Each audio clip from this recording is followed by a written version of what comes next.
Golden State Media Concepts Fantasy Football Podcast is your one-stop shop for fantasy football news and advice. Can't decide on who to draft on the first round? Going gaga on how to line up your team. We've got you covered. Traditional leagues, dynasty league, PPR league, IDP league, even daily fantasy football league. Join us as we break down all the questions of fantasy football. It's the Golden State Media Concepts Fantasy Football Podcast.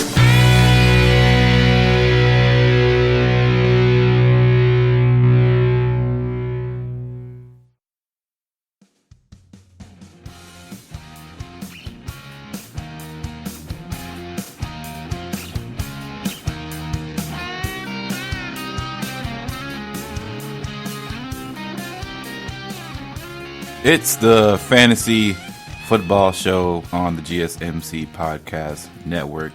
I am their host, as I am every Friday, Ethan. And we have quite a bit to talk about. We're going to talk about some XFL. We're going to talk about some draft combine, some Tom Brady, off-season moves, and something to end off this wonderful day of podcasting. A little bit about fantasy football and how... when is it time to abort? That's my ending for, or closing statement for today. But first, we're going to talk about some XFL quarterbacking. And by quarterbacking, maybe a rebound quarterbacking, as I've been stated on a few different podcasts around the GSMC Podcast Network, particularly the Tuesday day, evening, whenever you decide to listen to the Tuesday pod with Bryce. I talk about XFL since it started and how we feel about it and what we like about it and all that. And one of the familiar faces of the XFL, maybe the face of the XFL, is in fact Cardale Jones. And you know, he had a really good first few weeks. The first game, everybody was stargazing, saying, oh man, it's nice to see Cardale back in the limelight, back in the national media. We love Cardale. He's huge. He's huge. Like he's freakishly huge. But you know, as time has gone on, the stars dazzling start to dwindle a bit, and you see more flaws than you do see perfection. And XFL in itself has some flaws on its own that it's trying to work out. But it still seems to be an interesting product enough for people to tune in. But with that said, part of the product are the players. And, well, these guys are not 100% complete players, or even most of them aren't NFL prospects. A lot of them are guys just trying to get another start and just play the game. And that's cool. I like that. That means they'll play hard. That means they'll try out there. It's not some sort of gimmick. These guys care enough to try. And that's what makes this interesting for me to watch, is because these guys like to try, and it's not they don't give up when things look horrible.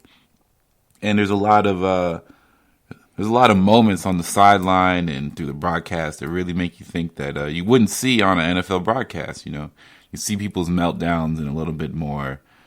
It seems a little bit more real. Not to say that you see meltdown on the sideline in the NFL. It doesn't seem not real. It just seems a little bit more, romanticized, rather than something that is in the middle of happening because some guy is having a terrible day. And it's not like, oh, this guy's having a terrible day, but he makes, $3.5 million. With this guy, he's having a terrible day and his salary is not even guaranteed. And, he could be out of here at any point, anytime, and he's on national television. So it seems a little bit more high stakes. Regardless, Cardale Jones. So Cardale Jones has a interesting first few weeks. He's been up and down in the fantasy rankings, and it's probably the lowest point he's been at since probably the initial week of the season. He's ranked 5 on DraftKings, ranked on FanDuel, which is the next biggest one, I suppose. He is ranked 5 as well. And that's not to say that, everybody else ahead of him are quarterbacks. So there are only 8 teams in the league. So when you look at Cardale Jones and the way he plays and how he's been playing, you kind of have to look at it from this perspective. You knew what Cardale Jones was in college. The NFL knew what he was when he got to the league. They knew he wasn't a finished product. And Cardale chose to go into the draft, not only because, his eligibility ran out, but also because, what else he was going to do, at least to him. He has all this skill, put all this time. He might as well go into the draft and try his best. And try his best he did. He didn't get a lot of, play time, a lot of stint. And he was out of the league, unfortunately. Now he's on the DC Defenders, the face of the franchise, so to speak, of the inaugural season. That's nothing to snuff at. And he had a really, really solid first game. Game 2, it was a bit shaky. The DC Defenders defense really carried a lot of the load to where Cardale could afford to not make every pass, not make every throw, not make every right decision, and they still had a sizable lead. Week 3 happens, and it's almost like a complete other opposite. It's a meltdown. People are wondering what's going on. We don't know what's going on. Everybody's wondering, how can you judge teams in this league? We don't know who's good. We don't know who's bad. And, we thought we knew LA Wildcats. LA Wildcats drops 39. And on the Defenders defense that, a lot of people thought was probably the best defense in the whole XFL. And now we're just looking at this, and then we see Cardale Jones, 4 turnovers, or 4 interceptions, rather. It wasn't looking good. But, we can't say that Cardale didn't show this in the first 2 games. His decision-making was always average at best, and he was throwing the ball, in places where it just didn't make a lot of sense. I remember the second game, he threw in triple coverage when he had a route underneath, and it just looked like, I don't know if it was panic or anything. He just threw it. Like, that was the play to make, and it clearly was not. It almost got picked off, and if there was a stat for almost picks in the NFL, in the XFL, I'm pretty sure he would lead the conversation. And that's just not good quarterback play at any level. But this isn't anything new with Cardale Jones. And I really do think it has to do with confidence. Well, not the accuracy part, but that game 3, he didn't have as much confidence going in as he did the first 2, because the first 2, you have a lead the whole time. It felt familiar. Cardale Jones, this is his first loss, I think, ever as a starter. So it's quite the task for someone like him to bounce back from a loss. So they're going to be playing the Tampa Bay Vipers, who did not get a win last week. They did not get a win week 2, and they did not get a win week 1. So they are 0-3, these Tampa Bay Vipers. But they did come off their biggest scoring performance last week against the Houston Roughnecks, who, by record and by, I guess, analytics and all this stuff, is probably the best team in the XFL right now. So that doesn't mean that their defense is the best, but overall their team has won every single game. They have the best quarterback in the league. Thus, here we are. What can Tampa Bay do to Cardale Jones to make him seem, I guess, not what he is? Or maybe better stated is, what can the Tampa Bay Vipers do to emulate what the Wildcats did?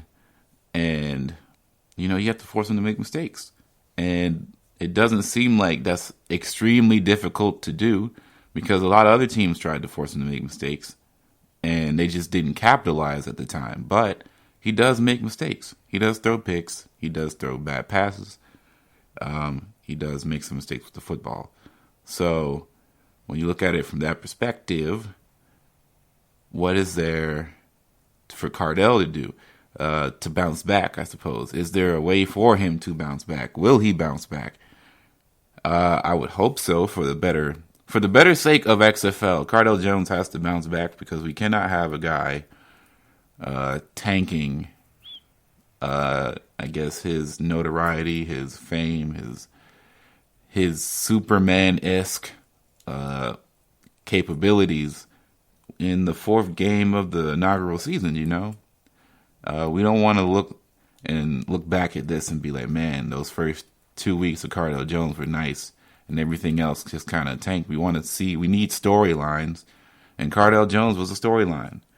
And now he has another one and has a chance to make another storyline at the very least. But depending on how it goes, you can go either one way or another. Either you're going to be, what a bounce back game for Cardale. He really decided to put the game on his back and do some stuff, have less turnovers, really be more efficient with the football, or he's going to have more of the same of last week, and it's going to be like, well, is this the real Cardale in the XFL, and what does this mean going forward for the DC Defenders? Has DC been sort of the pretender of this league so far and so forth, or where do we see these guys as far as rankings go for the rest of the league? And at that point, where can you go? It's going to be really interesting to see for multiple reasons. Also, just a side note, I'm looking at some stats on the XFL website, which they don't have a lot of. So I'm going to probably have to find a better website to look up stats for this league. However, they do not have a player in the top 5 defensively in interceptions, in sacks, or in tackles. That is the DC Defenders. I just found that a little bit interesting. But that is it on my Cardale Jones take. I don't really have much else on there. But hopefully he'll bounce back for the sake of the league and for my enjoyment. So we're going to take a break, and then we're going to get more into some XFL fantasy stuff.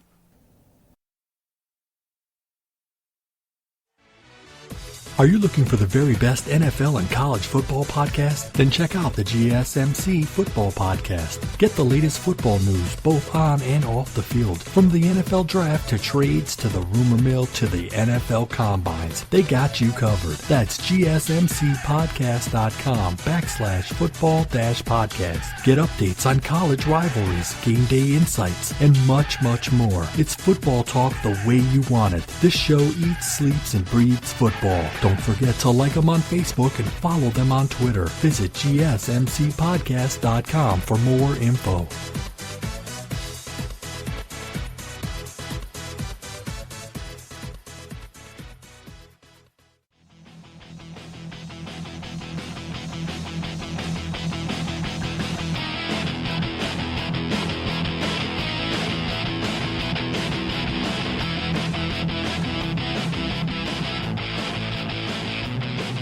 All right, so when you're looking at the XFL fantasy experience, are you really enjoying it or not? And that's what I think about every week I play, because I do enjoy playing fantasy football sports. I like daily fantasy. I like traditional leagues, drafting, all that stuff.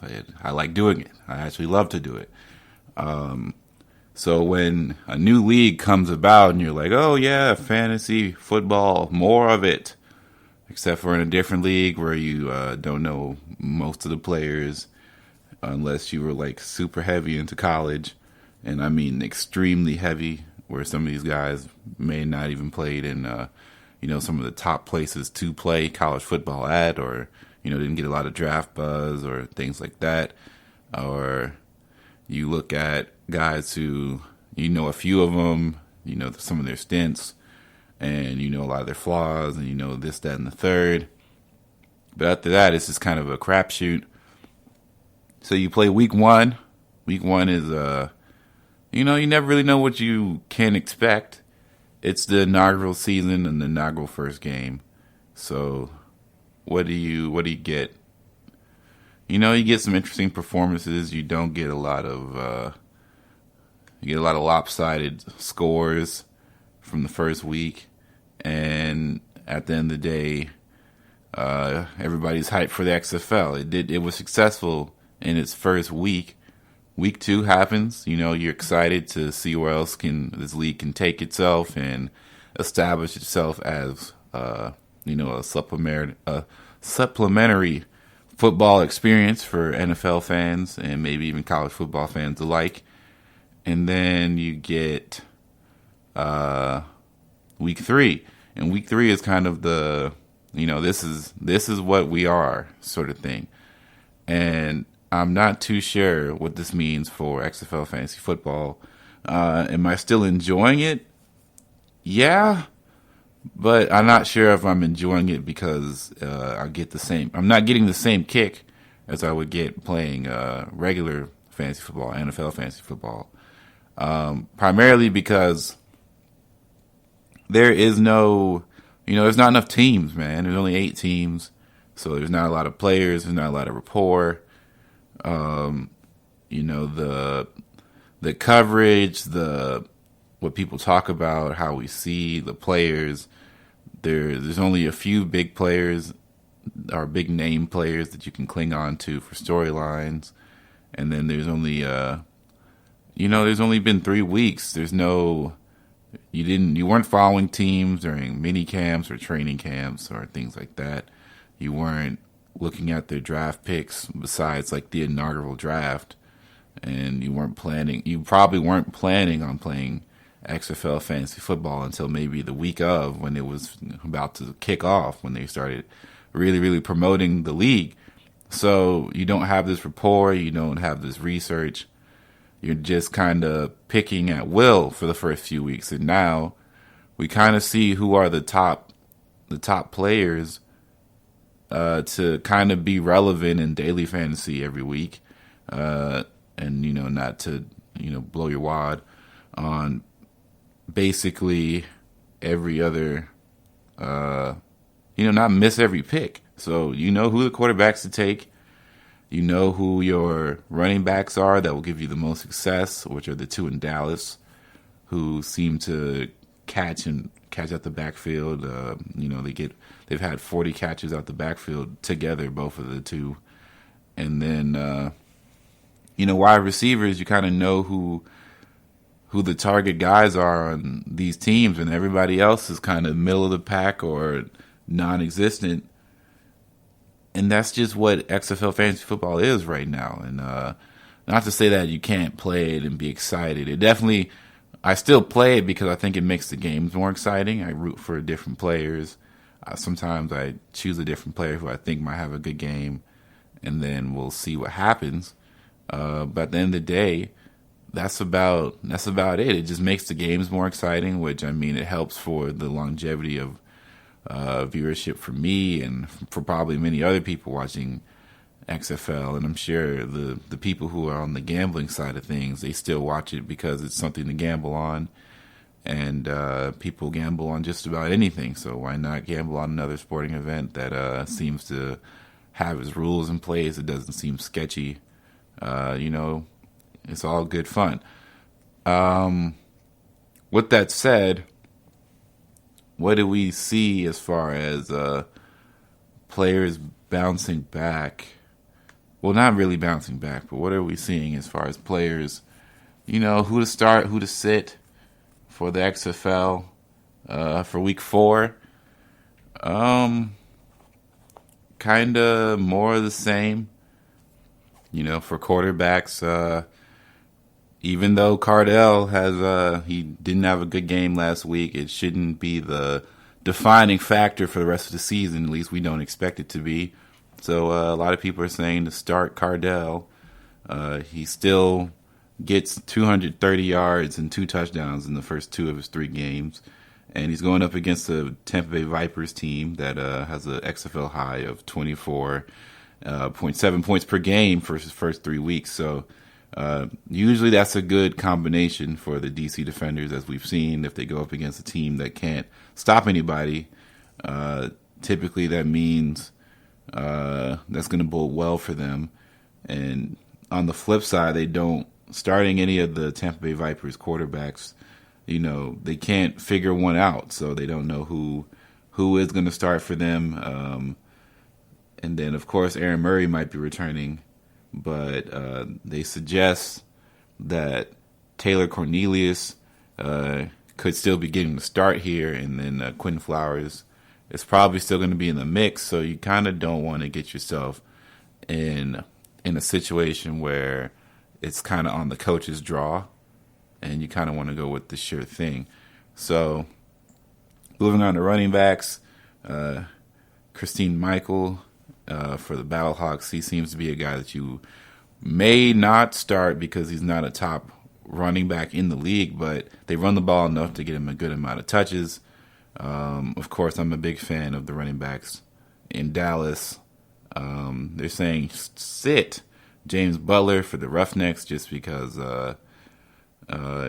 usually the lead running back in league's highest scoring offense would be a no-brainer, but this is not the case.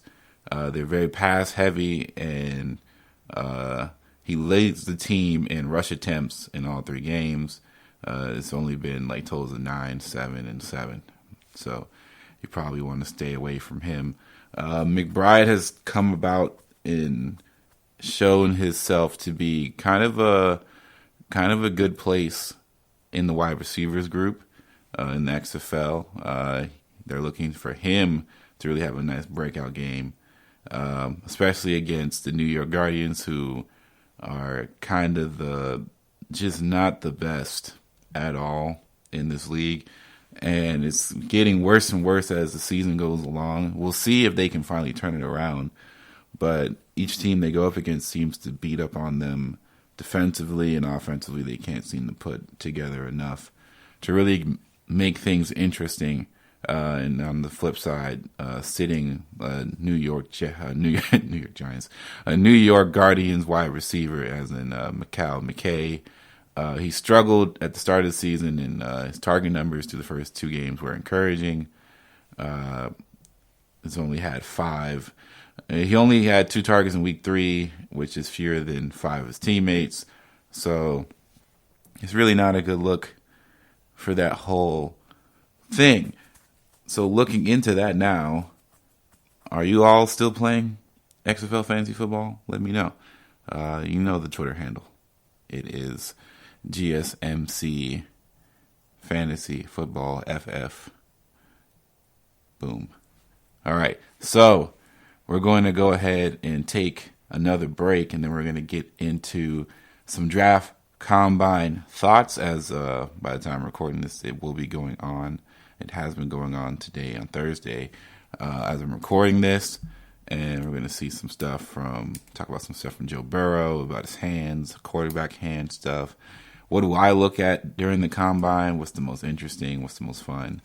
Like what kind of stuff is really what you should be paying attention to in the combine? What stuff can you kind of look past? Does the combine even matter to guys who we've already seen? Does tape overrule the combine? How do we feel about pro days and stuff like that? We're going to talk all about that good stuff coming up.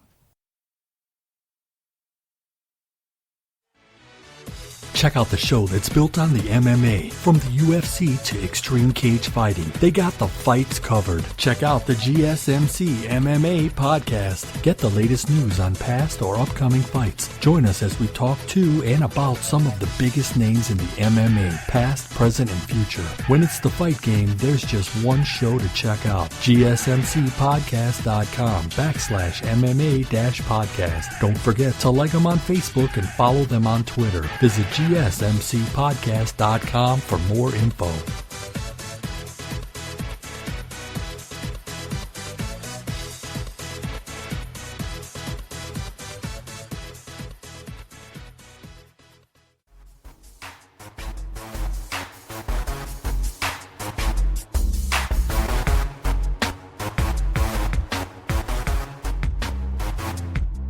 So growing up, I used to care quite a bit about the NFL Combine. I still have to care about it to some degree. It shows players that you may have not paid attention to going into the draft or leading out of the previous college football season. And it shows you guys that your favorite team might be targeting, or what you might know about of a guy, and then it gets you more excited for different players, and it builds more stories leading up to the draft, and it has more content for people like myself to talk about and to really dive in and sink our teeth into. But nowadays, it's just more of a, it's nice for content. It reminds you that the NFL is still relevant. It's not as 365 as maybe the NBA is concerned, just because their off season, the NFL off season seems a little bit longer than the NBA to me for some reason. I guess because the NBA does go on until about June, and then July, and then we get some more games going on. They go overseas. We just see more NBA players around doing more stuff. We hear more NBA news on average, in my opinion, than we do NFL these days, because although the NFL is more popular in ratings and people seem to enjoy the NFL way more than they did a few years ago when the ratings took a dip, and the NBA has seen a little bit of a dip in the ratings.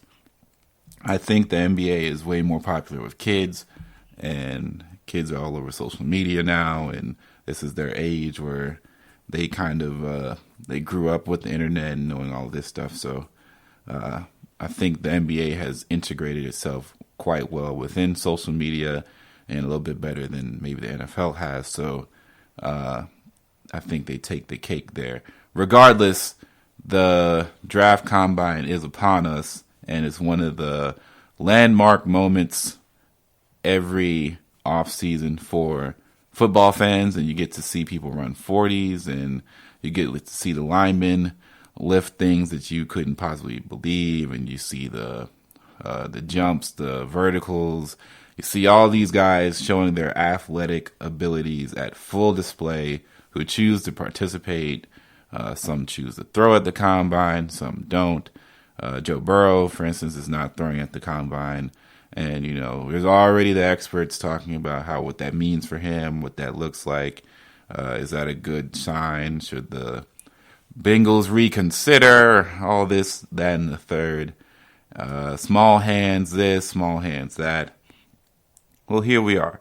So, the combine, Joe Burrow, and how it all kind of ties together is very interesting to me, because it's not the first time we've seen a quarterback decide not to throw at the combine. For instance, Tua Tagovailoa, he will not be throwing at the combine primarily because of his injury, and he is not ready yet. Granted, what more do you really need to see from either one of these guys besides maybe Tua's, his physical is, I don't know what else you need to see. Why do you need to see Joe Burrow throw at the combine when you can just look at the tape? He had arguably the best quarterback season in college football history. He faced 10 top 25 ranked teams in one season, beat them all, went to the national championship, beat Clemson, a team that literally threw the kitchen sink harder than any other team, probably other than Alabama did at LSU, the whole season, and still beat them, and quite considerably in a strong fashion at the end to win it all. I don't think that proves that small hands are a detriment to your quarterbacking display. The whole small hands thing, which was hilarious because Joe Burrow had a tweet out afterwards when the news broke out that he had 9-inch hands, that he was considering retirement because his hands were too small to grip the football. Please keep me in your thoughts. I like this. I like edgy Joe Burrow. Well, not edgy, but he has an edge to him. I like this. I like this idea of the quarterback having a personality other than just saying all the right things, because most people would feel like the quarterback didn't have to say anything. He has 9-inch hands, and then the media would do what they do, which is turn this into a bunch of content. I mean, technically I am right now, but at the same time, this is what we do. We take what we can get. And some guys were saying that, 9-inch hands, it's too small. It's going to be hard for him. It's not prototypical. Everybody wants the big arm, big hands, big body, Ben Roethlisberger prototype quarterback that seemingly has been phasing out of the league for the past 4 or 5 years. But for some reason, we're still stuck on the idea that if you're below the height of 6'3" and you do not know how to stand in the pocket for very long without getting jittery feet, or you don't take every hit outside the pocket, or you run too much, or you're too fast, all of a sudden that you're not going to pan out well, and you're not a prototypical quarterback, which means that you are not worthy of being a number 1 overall pick or being a franchise guy, and you'll flame out and phase out of the league within your first contract. And if you don't believe me, look what they were saying about Deshaun Watson. In fact, Deshaun Watson probably should have never fell to the 11th overall pick. And look what happens when you draft him, instead of, you draft, or you don't draft him instead of someone like a Mitchell Trubisky. Or, of course, we all know about the Patrick Mahomes thing and all of that, in which he also was scouted with small hands, quote unquote. So, what does this all mean about the draft combine and hand ratings and all that? Well, it's just numbers, I guess, at the end of the day. Sometimes we look at things too hard on the physicals and the numbers, and we don't look enough about who is capable of winning. When Deshaun Watson was being scouted and he was going into the draft, I wanted the Saints to draft him, as I'm a Saints fan, as it's been well documented at this point, because I was seeing the writing on the wall that, Drew Brees isn't getting any younger. In fact, that is impossible unless you have the Benjamin Button disease, which doesn't seem to be the case. And, the Saints will have to find another quarterback at some point. And I've always felt like winners win. They find a way to win. And if there are not large holes that you'll see, like, for instance, one of the greatest quarterbacks we've probably ever seen in college football history is, in fact, Tim Tebow. But going into the draft, we kind of knew Tim Tebow was not the best quarterback that you could find in the draft, and we knew that his skills were not only just raw, but it just seemed kind of undefined. But you look at somebody like a Deshaun Watson, who went out there, won, beat Alabama, something that it seemed like a lot of people were not able to do, which it's very difficult to do in this common day and age. He went out there, did that, and went out on his own terms. Then he went to the draft. He was a winner, didn't lose in college, and decided that he was going to be this going into the NFL. Of course, we didn't know that, but he has not won a Super Bowl yet. He's gotten to the playoffs a few times. He's had a lot of game-winning drives. He's had a lot of game-defining drives, and he's made a lot of plays that a lot of people remember, like in the playoffs against the Bills, where essentially he did some Houdini maneuver and made the game-winning play. And people have compared him to Michael Jordan pretty much ever since he was drafted, because his coach, Dabo, claimed him to be the Michael Jordan of football. And, he still has some time, still has some issues that he has to work on, and Houston is not a perfect team in itself. But we overthought it, man. Everybody overthought it. Everybody decided to say, just because he won at Clemson, he's not the perfect intangibles quarterback that we like to see. Thus, he has to drop some spots. And now some teams are not in the right position, and everybody's still looking for a quarterback who was probably in that position to get one during his draft. And that just seems to be how the NFL rocks and rolls. GMs and player scouts and all this, they miss sometimes. And sometimes they miss for reasons of they just didn't see a guy coming out to be what he is today. Sometimes it's intangibles. And that's what the draft combine can lead you to do, is that you see a guy and his intangibles, and all of a sudden you're ready to sell your house to get him in your draft. But we'll just have to see. And hopefully 40 times are fun. But that's really all I have on the draft combine and how I think about it and stuff like that. So don't overthink it. So let's take another break, and then we're going to get into more overthinking about Tom Brady. Check out the show built around the women of MMA. From the UFC to the extreme cage fighting, we got the fights covered. Listen. It's the Golden State Media Concepts Women's MMA Podcast. The latest news of upcoming fights, discussions of previous matches. Join us as we talk to and about the biggest names in women's mixed martial arts, past, present, and future. When it's the women's fight game, you know where to listen to. The Golden State Media Concepts Women's MMA Podcast.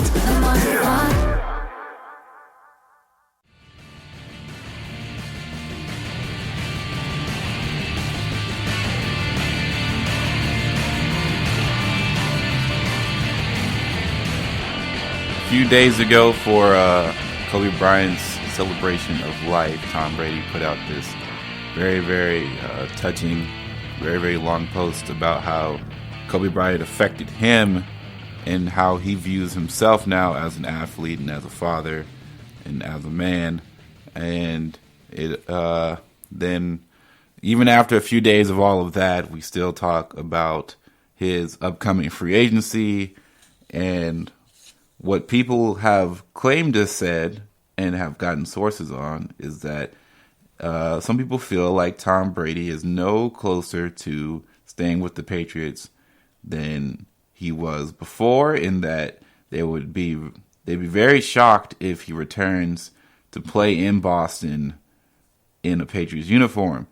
And, you know, I don't have any sources on that. I don't know where they got their sources on this information, but it's always fun to talk about player movement speculation, and there's probably no bigger quarterback in the National Football League and national media than Mr. Tom Brady, Mr. Winner, TB12.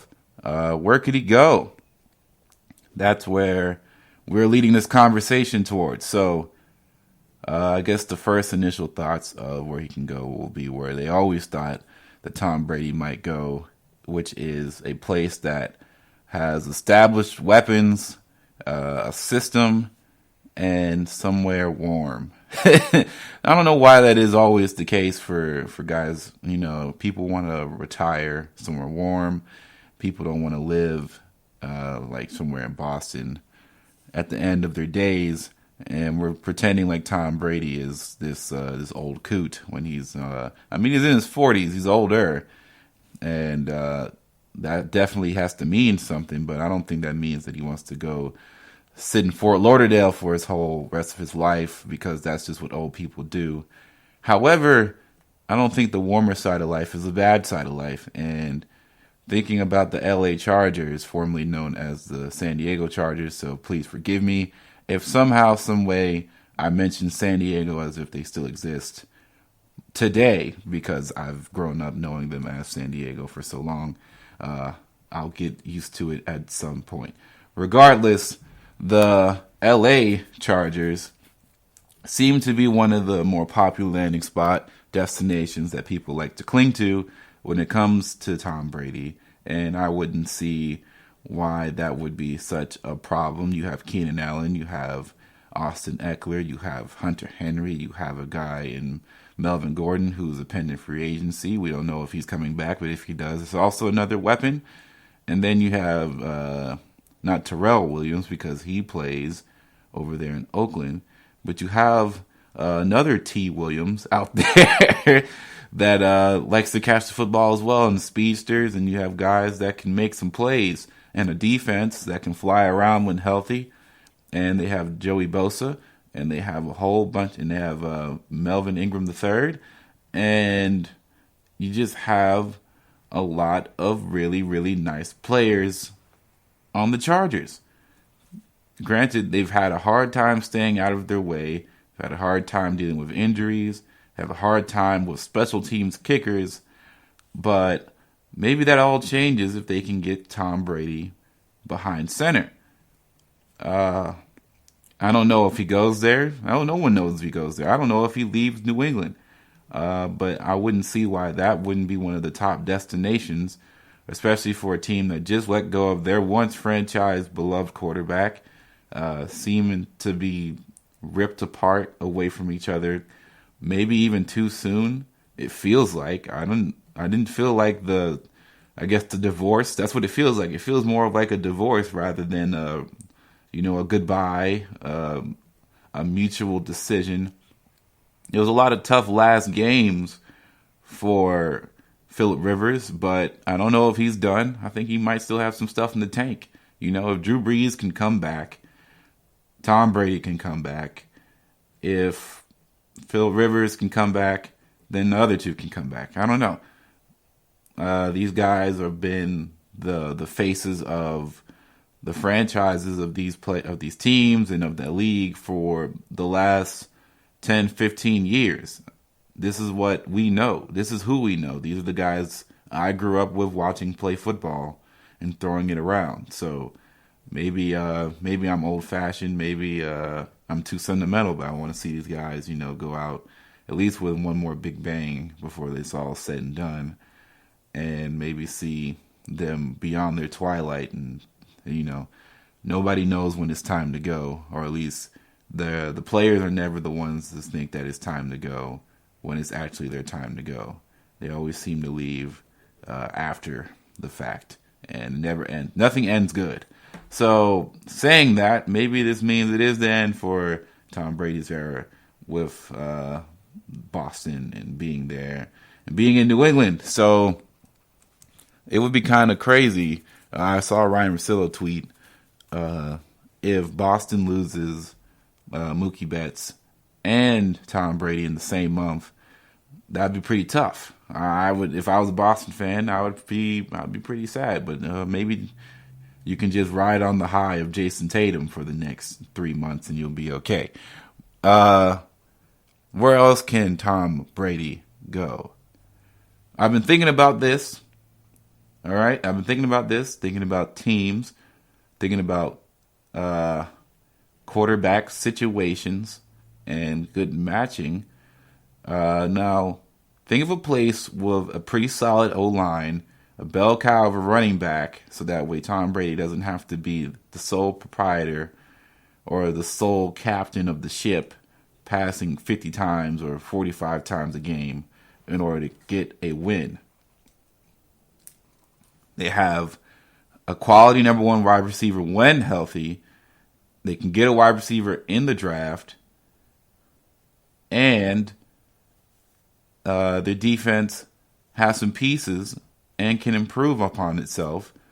And they're in a division that seemingly doesn't know who wants to be the top dog all the time. And if you insert Tom Brady there, it makes you the top dog. The Indianapolis Colts might be the dark horse in all of this. Granted, it would be quite weird because that is where his rival Peyton Manning got his start. That would be, I don't even know how I could see Tom Brady in a Colts uniform. I don't know if the Colts can afford to pay Tom Brady what he wants, or if they want to pay Tom Brady what he's looking for, if the Patriots don't want to pay Tom Brady what he's looking for. And I still find myself thinking that this might be a really quality situation for him to be in. It's not like the Patriots. The Patriots had a very, very, very, very good defense last year. And at the end of the day, it only got them so far because their offense, for lack of a better term, was abysmal when it came to weapons around Tom Brady, and it made people think that Tom Brady still is, is washed up, can't play, #wash king, all that stuff. But in fact, we don't really know if Tom Brady can still play at a high level or not. We know that he is getting old. We know that he has moments where it doesn't look good. But that's with any other aging quarterback. That's just how it works. That's how it happens. It looked bad near the end for Brett Favre. It looked bad near the end for Kurt Warner. It's looking bad near the end sometimes with Drew Brees. It's definitely looked bad for the foreseeable end for right now with Phillip Rivers. And we've seen moments with Tom Brady. We don't know. But I'd be interested to see him in an Indianapolis uniform. I wouldn't be upset about it. He'll still be in the AFC. He'll probably still be competing at a decent level, and they'll probably make the playoffs, in my opinion. For the roster that they already have in a quarterback, granted, I like Brissett, but at the end of the day, you don't really know if he is your guy all the same. And maybe it's time to supplement and go win now mode for right now. And if it doesn't work out, you take a year off, find somebody else in the draft and keep it pushing. And you build around that guy, because at the end of the day, the way it seems to win these days is you get a guy on a rookie salary contract, win the Super Bowl because you stacked everywhere else. And that just seems to be the winning formula of football these days. I guess that is where I see his two destinations, maybe a third one just to throw it out there. I'm not really being too serious, but if he goes to Tampa Bay, they have some of the best weaponry across all the board. They have a pretty decent defense, and they don't have to bring Jameis Winston back. That's all I have to say on that. Let's take another break, and then we're going to get into some off-season moves.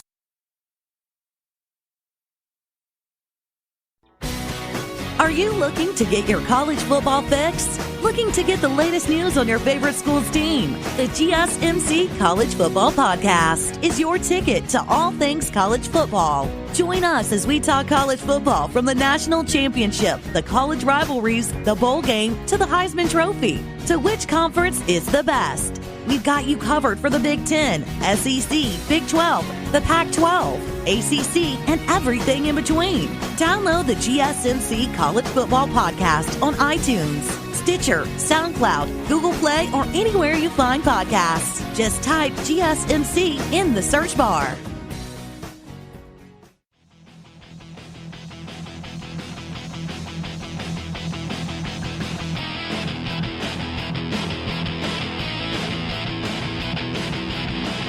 All right, so, the NFL offseason is, I like to call it the marathon, not the race. And even though I've seen a lot of marathons, typically they do have a first place winner in said marathons, So maybe that statement doesn't matter a lot. However, we have more offseason news in the marathon of the NFL. So, first thing on the list, John Gruden and the general manager for the Las Vegas Raiders. The Raiders. I don't know how he does it. Can't do the voice. The Raiders. There we go. That's a little bit better. Regardless, there's been a lot of Derek Carr talk in the past week about how they feel about him, because it's been heavily suggested that Derek Carr may not be back at the quarterback position for the franchise as they make their move to their new destination. And one thing that they've been saying is that they believe that Derek Carr is pretty good and they respect what he has done with some tough circumstances. This is John Gruden speaking. So he's not going to answer every media rumor out there. But he is going to do what he has done all the time, is that evaluate players and look at the whole roster down the bottom to the top and see how this can help the team improve for the next upcoming season. So I don't really know what this means. Maybe they use Derek Carr as kind of they need a face of their franchise, right?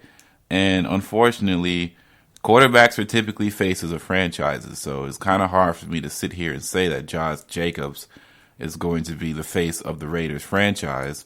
But this is just what it ends up being, and maybe this is why the Raiders probably are looking into drafting probably a wide receiver, to have a face, but they need somebody to throw to set wide receiver if they do draft one. Maybe Derek Carr is just somebody who supplements for now, and then they'll move into the next phase of their team's, I guess, franchisement, if that's a word. But we'll just have to wait and see. I don't know how I feel about Derek Carr. I thought that one season he had where he looked fantastic was great, and then he got hurt. And then ever since then, it's been an uphill battle for him and the Raiders, and they just can't seem to put things together in the right amount of time and get the wins they need to get to in order to get to back to the playoffs and really back to relevancy. Next, something smaller is the Chiefs tag Chris Jones, really, really good D tackle. They franchise tag him while eyeing for a long-term deal, which, to be honest, makes a lot of sense for the Chiefs, as they do have people to worry about and pay, and he's been one of their top priorities of the Kansas City Chiefs. He's one of their best players on defense, and when you look at the landscape, this is a guy they want to keep, and they want to do a long-term deal, and they weren't able to do it before camp last year, so they'll just have to see if they can get something done now. Today, as in Thursday, as I'm recording this, does officially open the tag window, and even with uncertainty looming as much of the league waits to see which tag rules they'll be operating under this offseason, with a new collective bargaining agreement yet to be officially agreed upon, the old rules still apply, and the Chiefs will be making it clear that they're going to tag Chris as someone they view as a long-term piece, no matter what changes with the rules. And he is the type of player whom the tag was designed for. He was a second-round pick, and then he blossomed, and now he'll be making, top dollar for the position on average on what they all make, and eventually he will get that top deal. But they are a team that is looking to repeat to go to the Super Bowl again next year, and that is hard to do when the salary cap is always an obstacle in your efforts and in your path. So, next, remember when we talked about Matt Patricia and Matthew Stafford trade rumors? If you listen to the GSMC football podcast on Tuesdays, you might have, because me and Bryce got a little bit into those topics of discussion about the Lions and are they just throwing everything away? Well, Lions Matt Patricia calls Stafford trade rumors comical, which how I felt, because why would you get rid of your franchise quarterback after one season when you just didn't have him? It didn't seem right. It didn't seem good. I feel like the Lions are way farther from being the next Miami Dolphins than they are, or they're than any closer than they are from being probably the Minnesota Vikings, which is a playoff contender, which they can be, even though rather in a tough division. They can find a way to get it done. They have the talent. I believe Matthew Stafford is a quality quarterback, and I don't think he should be going anywhere. So, statement from Matt Patricia is comical kind of to me, to be honest with you. Not interested in doing any of that. There's no conversation of that whatsoever. Patricia said to Good Morning Football's Pete Schrager, in fact, I was away. I was actually at my college, the Mighty Engineers, and I was back there when that news broke, and I'm looking at my phone. I'm like, what is going on, and who is this guy? Who put this out there? It was really confusing, so one of those things, for me, I kind of laugh at it because it's not even a conversation. Added Patricia, honestly, Matt Stafford, I love the guy. He's one of the reasons I came to Detroit when I was looking for different jobs and opportunities, and the opportunity to work with a guy like Matthew Stafford for me, I mean, there's no question.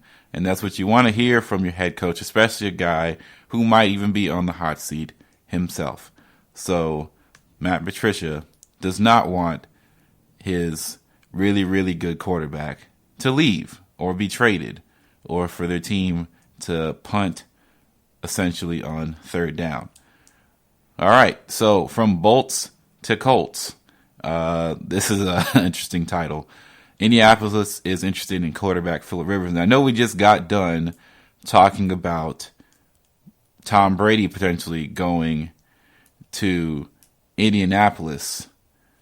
So Phillip Rivers, of course, is another one of those old guys in free agency looking to make his name. And there was only a few, and Drew Brees already said he wants to return to the Saints for the next coming season. We don't know anything about Tom. Really don't know anything about Phillip Rivers, but the Colts are interested in bringing him back. So what does that tell you about Jacoby Brissett? I don't know, but the jury's still out on him, and a lot of people still feel like the Colts have a lot of things to offer these quarterback free agents, especially someone like Phillip Rivers, who is been known to have some good seasons in his belt. Not last year, but he can get some things done.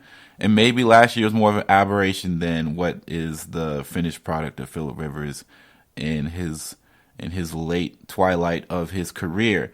Ballard was quoted saying, "This thing has taken a life of its own. We did a 2-year deal with Jacoby to find out we like Jacoby Brissett, love what he stands for. It's almost a tale of 2 seasons with him. We're 5-2, and he's playing good football. He has an injury, and then we had injuries as a team, and we kind of slid down. We did the short-term deal to see what we had.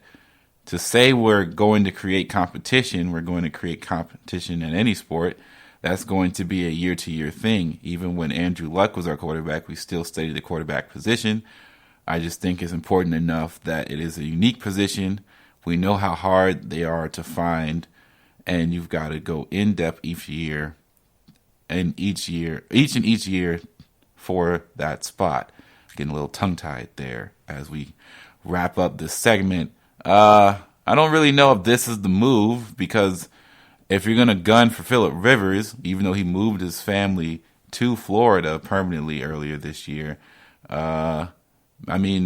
it's not unlike family members to move for their jobs for part-time and for a few months at a time.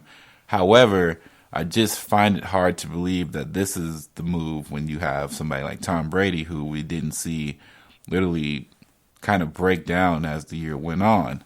So it'll be interesting to see exactly what Indianapolis does in this marathon of the off season. So that's all the news I have for you today. So we're going to take our final break, and then we're going to get into the closing of the GSMC Fantasy Football Podcast. This is your ultimate stop for everything sports. The Golden State Media Concepts Sports Podcast. Should I say more? From the NFL, MLB, the NBA to MMA, it's all in here. The Golden State Media Concepts Sports Podcast. Listen now.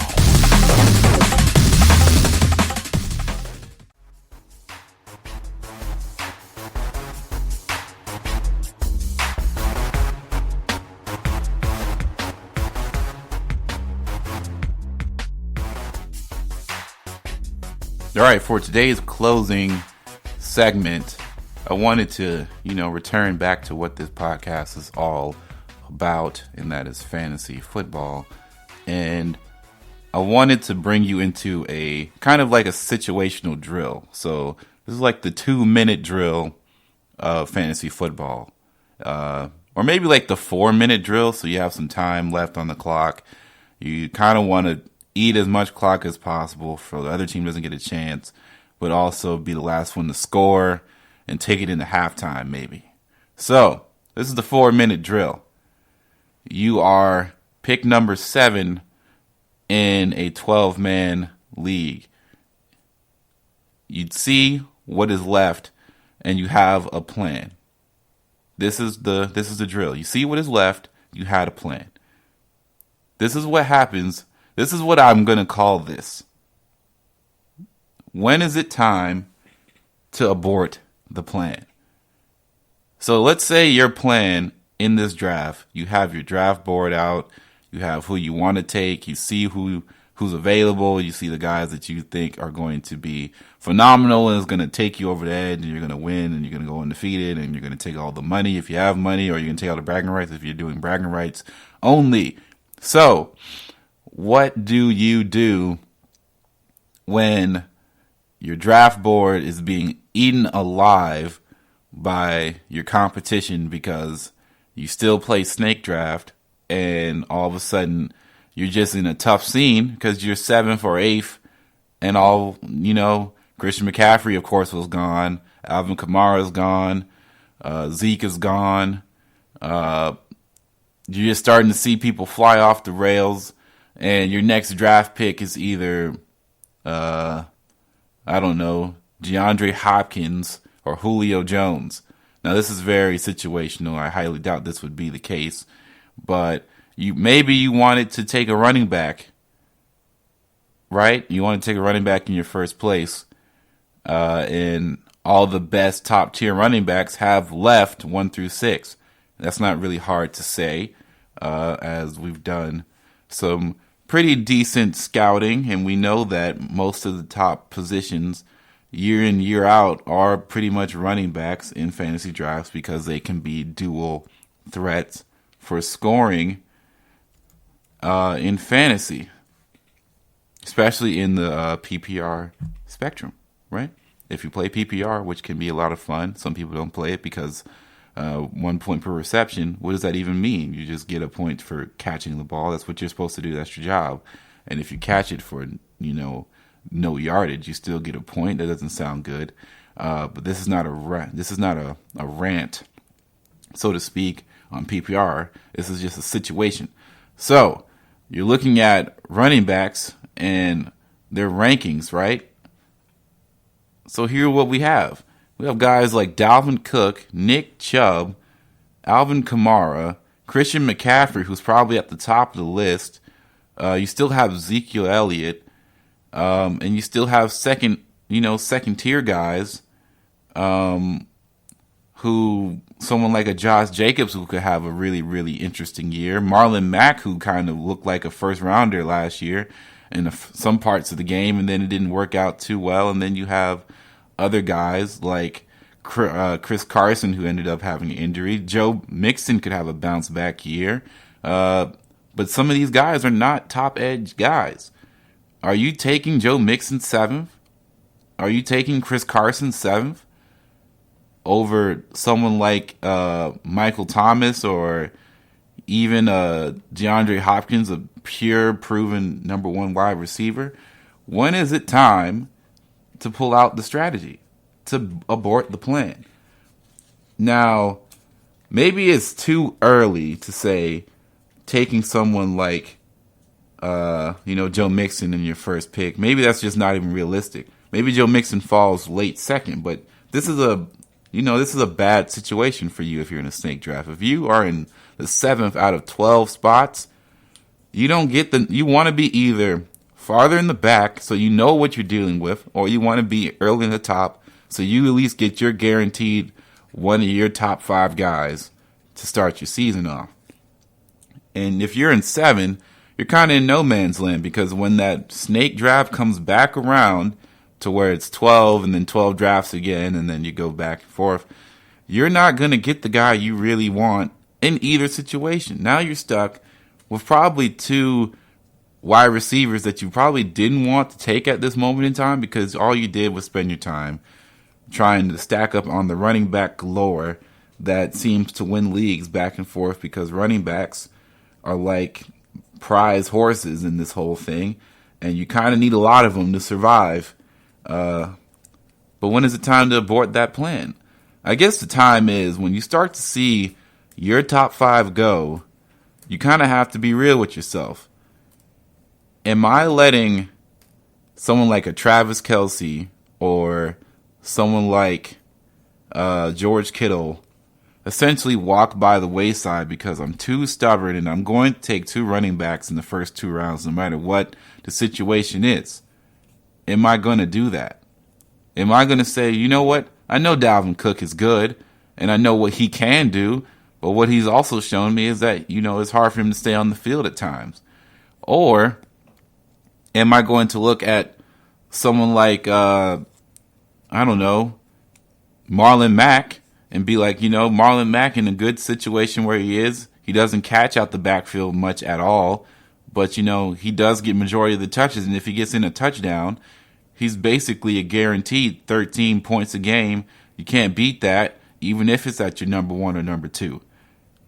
Or maybe it's time to mix it up. Maybe it's time to say, you know what? We don't have to avoid the draft board, but maybe we can find similar running back production somewhere else, because, there's always a guy that's going to be on waivers. There's always going to be a guy that, changes everything else about how you perceive stuff. So at the end of the day, maybe it's time to shake it up. Maybe I do want to go ahead and say, you know what, I will take Mike Evans here, even though he had a little bit of a rough year. But we know what Mike Evans is capable of, and if you can do that with Jameis Winston, what makes you think he's not going to be able to do this with anything else? Maybe it's time to just say, you know what, Devontae Adams, he's a top 5 wide receiver, and I trust him, and he's always been good. And anytime I've seen somebody in the playoffs, they typically have Devontae Adams on their team. Or maybe, looking at those tight end lists a little bit harder, wherever, Hooper goes to, maybe that's going to be the guy. Or maybe Zach Ertz has a bounce back year and I take him in the 3rd round. Or maybe it's time to take Travis Kelce or George Kittle now, because after them two, it's Darren Waller, Zach Ertz, Austin Hooper, Evan Ingram, Mark Andrews, and then everything else is kind of, what else can you get? Tight ends are very tough to get in this league, and, you can't always factor that in later on in the round. Tight ends are just somebody you tag in. That's an opportunity you have to start somebody at. So, running back isn't the only position you need to worry about. And sometimes it's worthy to shake it up. You just have to know when it is time. Don't feel like, oh man, I'm in the 4th spot and I didn't get Christian McCaffrey, so now my season's screwed. I know that's how it can be felt, but in reality, the 4th spot is excellent. I love the 4th spot. But after then, that's after when you get past 6, 7, 8, 9, that's when stuff gets tough. 9 through 12, you can kind of, you can make things as you go, because you already know that every other running back, every other top wide receiver flight, every top pick that you want, your top 10 is probably gone because they're everybody else's top 10. I mean, fantasy football doesn't start in the first 3 rounds, really, unless it's crunch time and you're playing in a super, super deep league. If you're playing a 12-man league, fantasy football doesn't start until round 5, round 6, when everybody's top guys are gone. There's no more sleepers that you read on the internet. This is when it gets to the nitty-gritty. This is when you start to watch scouting reports and you start to read stuff like that. And you know who your guys are. You did the research. That what makes people's teams more fleshed out, and you know what you're doing.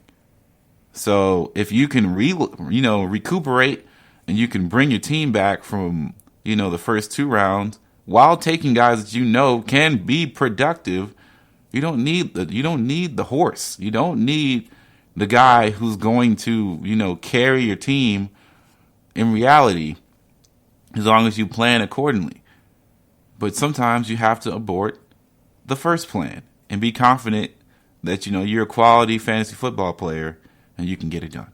So that's my closing statement. Thank you for listening to the GSMC Fantasy Football Podcast. Please don't forget to rate and review us on whatever platform you do listen. Follow us on our social media platforms. So that's our Facebook, our Instagram, and our Twitter. See you guys next week when we dive more into the combine and more into off-season news and more XFL fantasy goodness. This has been Ethan signing out. You've been listening to the Golden State Media Concepts Fantasy Football Podcast, part of the Golden State Media Concepts Podcast Network. You can find this show and others like it at www.gsmcpodcast.com. Download our podcast on iTunes, Stitcher, SoundCloud, and Google Play. Just type in GSMC to find all the shows from the Golden State Media Concepts Podcast Network. From movies to music, from sports to entertainment, and even weird news. You can also follow us on Twitter and on Facebook. Thank you, and we hope you have enjoyed today's program.